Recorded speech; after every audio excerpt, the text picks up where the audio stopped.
way. Let's go to the NFL. Adam Schefter reporting that former Cowboys head coach Mike McCarthy going to sit out this coaching cycle. There's only one opening left, and that's in New Orleans. He was expected to interview with the Saints. Senior NFL insider Adam Schefter joining us now. Schefty, why did Mike McCarthy choose to sit out a year? Well, Kevin, I don't know that that would have been his first choice. In a perfect world, I think he would have liked to have coached, but the opportunity never presented itself in the way that he would have liked. I think he would have liked for Dallas to work out. For various reasons, it didn't. He would have liked to have spoken to New Orleans and had those talks heat up. For whatever reason, they didn't. And when nothing seemed to materialize in a manner that was suitable for him, he decided to focus in on the hiring cycle of 2026, being that there's only one job left in this cycle, and it certainly didn't look like it was going to go to him.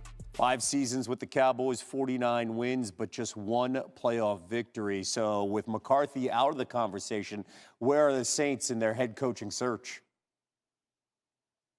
This is interesting, Kevin, because there aren't a lot of options right now. And stop me when you've heard this one before, but it looks like they're targeting a coordinator from your team, the Philadelphia Eagles, to hire potentially after the Super Bowl. The last time the Eagles were in the Super Bowl in Arizona, the Arizona Cardinals were targeting the Eagles defensive coordinator, Jonathan Gannon. And now that the Super Bowl is in New Orleans, the New Orleans Saints are targeting the Eagles offensive coordinator, Kellen Moore. Now, keep in mind, the last time the Cardinals wound up being disciplined for the way that they conducted their business with Jonathan Gannon, and the Saints have had some history with being in trouble with the league. Between the Saints' history and with what happened with Jonathan Gannon, I would think and expect that the Saints are going to do things by the book, which means that they cannot agree to a deal with Kellen Moore until after the Super Bowl. So if we get up to the Super Bowl and the Saints still don't have a head coach, there is your biggest advertisement to date that Kellen Moore is going to be the next head coach of the New Orleans Saints. Well, Eagles fans hope it's a different result from 2 years ago as they lost that game in Arizona, now getting ready for New Orleans. Shefty, thank you so much. For much more on the new coaching hires, here's Tony and Mike, PTI's bonus topic. All right, Wilbon. Who was the best NFL coaching hire of this offseason? Tony, I don't know. There's going to be 7 if Kellen Moore, presumably, reportedly, takes the Saints job, which people don't seem to want. There will be 7 new coaches. And I'm going to look at this differently. People look at this locally. What's their team doing? And in my case, I'm looking at it this way. Which of these teams, which of these 7 teams is poised to make the biggest turnaround directly because of the coach and the change? The Bears are certainly in that mix, and I think at the top of the list, the Chicago Bears were 4-2 and playing pretty well when they lost the Hail Mary game, and I told you they wouldn't win another game, and they didn't because they lost 10 straight and then beat the Packers the last week of the season.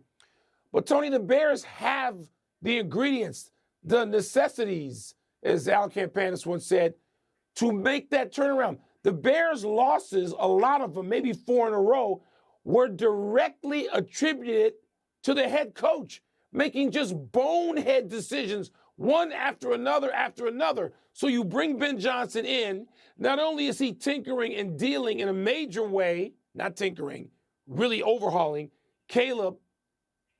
I just think he's going to be a better decision maker in ways that count. So I'm going with Ben Johnson. What a surprise! Yeah, so I think the best hire is Mike Vrabel. Because I think of all the people who have been hired other than Pete Carroll, Mike Vrabel is the only one who's actually done this before, and he's had some success in the NFL. His problem is he's on a terrible team. New England's a terrible team. They were 4-13. What is success? Is it 5 wins? Is it 6 wins? So I'm looking at what is the trajectory upward. I don't see it a path for Jacksonville right now. I don't see a path for the Raiders right now. I don't see a path for the Jets. I don't see a path for the Saints. So that leaves me 2 teams. That leaves me the Bears and the Cowboys. And so I would say that if you're going to make a big move, it's going to be either Ben Johnson or Brian Schottenheimer.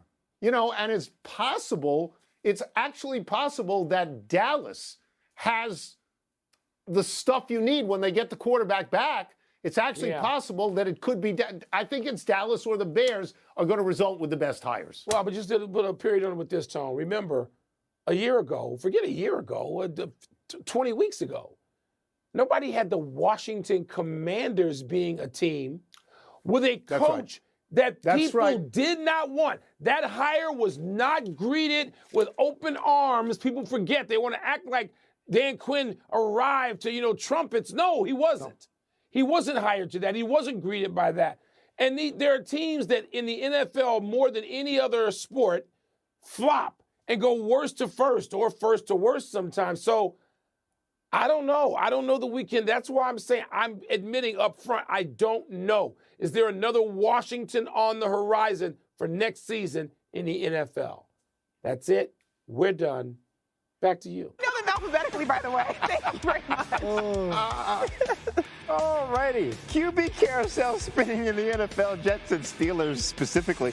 There are several starting caliber quarterbacks available in free agency. Sam Darnold ranked in the top 5 in the NFL in passing yards and passing touchdowns this season. The Steelers, the Pennsylvania Steelers, have already announced they'll be choosing between Russell Wilson and Justin Fields. And Jameis Winston won 2 division games for the Browns this season. All right, NFL reporter Jeff Darlington, he is there. NFL analyst Jason McCourty right here with us. Jeff, I'm going to start with you. Jets waiting on a decision from Aaron Rodgers on whether he's going to play in 2025. What are you hearing about how New York's going to approach the QB position this offseason? Well, Jay, they are, in fact, waiting on a decision, but at the same time, they also want to do their own research. Aaron Glenn, the new head coach, did not split hairs with his thoughts on this in his introductory press conference. He said right away he understands that there's going to be questions about Aaron Rodgers. He said he has already texted with Aaron Rodgers the idea that everybody's going to think this through. He said he wants to watch every single game, every snap that Aaron Rodgers took this season, and make a very educated decision. Yes, the ball is also in Aaron Rodgers' court because there are major financial ramifications to this team in the form of dead cap space if he were to get cut or retire. So there is a lot on the line. But just to be very clear, yes, this is Aaron Rodgers' decision, but the Jets also want to do their own research and make sure it's their decision as well. Okay, Jason, who do you think is the best fit at QB for the Jets in 2025? I would love to see Justin Fields there. I think it's an opportunity for him. Still a young quarterback, only going to be 26 next year. We saw he had some success